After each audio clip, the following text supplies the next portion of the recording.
Woodpeckers belong to a family of birds which also includes birds called piculates, wrynecks and sapsuckers. Piculates include the smallest, at about 7 centimetres in length, which if you're an adult is the same length of your thumb, whilst the great slaty woodpecker can grow up to 50 centimetres or more in length, which is longer than my forearm. The imperial woodpecker and ivory woodpecker were even bigger, but as there have been no sightings in recent decades, they're generally believed to be extinct. Woodpeckers are found in many countries across the globe, including South Africa, India, and Nigeria. And whilst most are forest and woodland birds, there are a few exceptions. Take the Gila woodpecker, for instance. It's found in deserts where it nests in trees or giant cacti in parts of the southwestern United States and western Mexico. Woodpeckers, as their name suggests, spend much of their time pecking at wood. Clinging vertically against the tree, they rapidly hammer the bark in search of food like insects and grubs. They can also drill holes into dead or dying trees, where the wood is slightly softer to create nests. These are like little caves hollowed out inside the trees. And finally, woodpeckers don't just use their beaks or bills to peck, they also drum.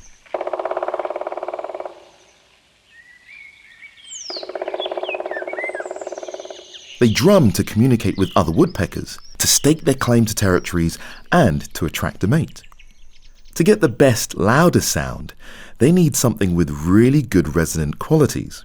They'll drum on trees, wooden telegraph poles, and even on metal poles in order to make the loudest sound possible. If you hear them drumming rather than pecking, you know they're not looking for food or drilling a hole, but making a loud, bold statement. This is my patch.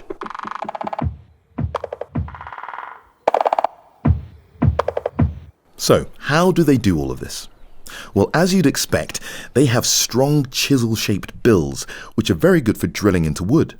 They also have very long sticky tongues for extracting insects and other food from bark.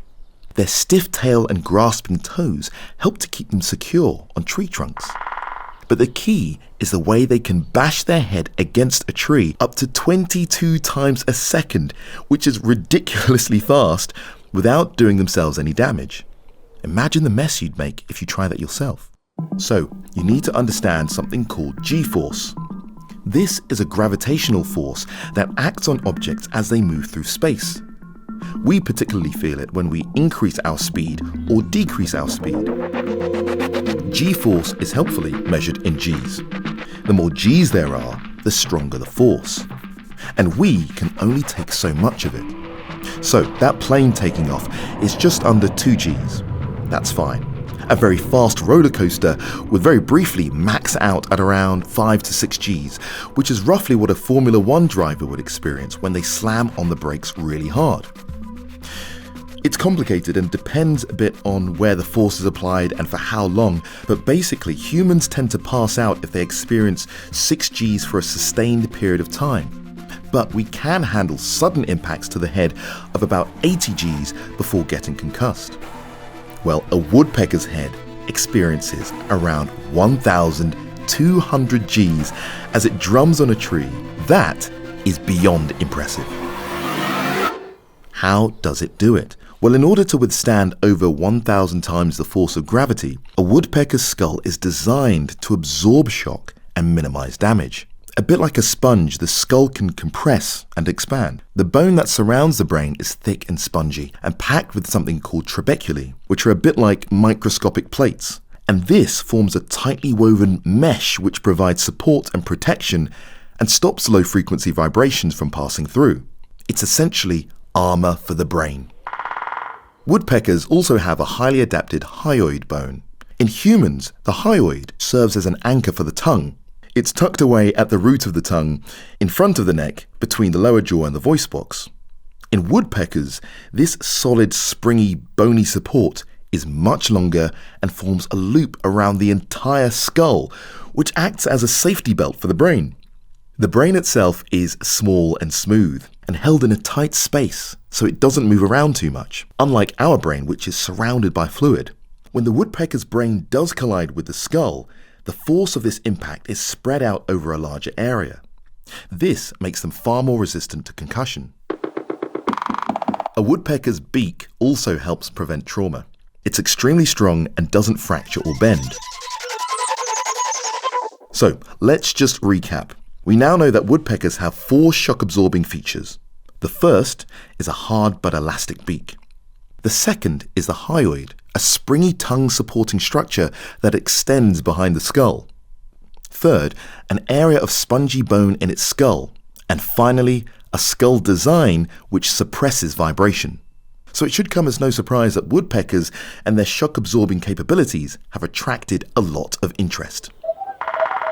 Sang Hee Hoon and Sungmin Park at the University of California in Berkeley in the United States of America wanted to protect electronic devices like flight recorders on board planes from the damage caused by high impacts.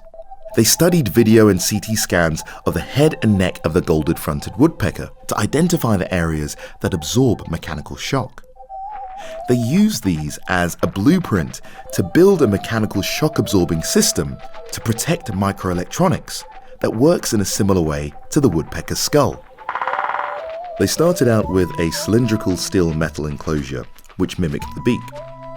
Then they added a layer of rubber within the cylinder, which mimicked the hyoid. They replaced the spongy bones with glass beads in which the sensitive electronics were placed. And finally, they added a second layer of metal to protect the microelectronics.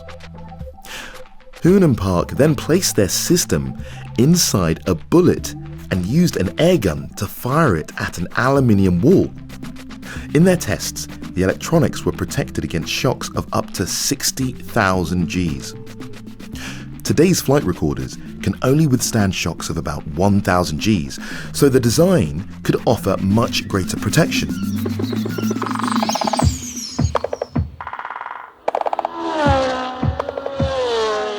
Studies of the woodpecker might even feed into motorsports like Formula 1, where the challenge is getting drivers to decelerate in an accident in such a way that their internal organs remain intact.